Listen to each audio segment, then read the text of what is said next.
this video, I want to show how you can deploy edge AI inferencing applications on HyperCore nodes using GPU offload.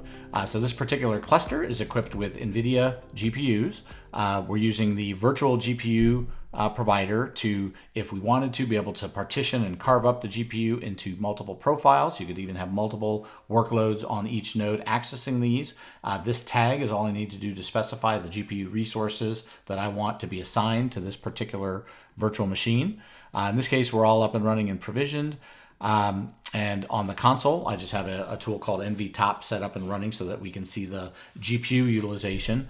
This is a SSH connection into the terminal, and what I want to show here is that everything is running here in containers. There's different ways to deploy it, but the key thing here that actually has everything, the web user interface, the model, is deployed in this Open Web UI container. It's kind of all in one.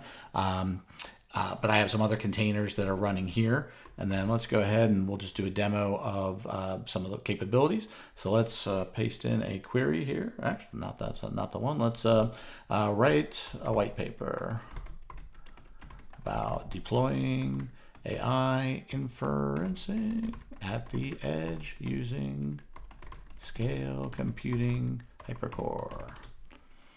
And we can see that even as I start to type and then I submit the chat, the GPU utilization is taking advantage of the NVIDIA L4 card and the profile that's available to it. Fairly little CPU utilization across here. It took 12 seconds to kind of think through here, and it's satisfying my request.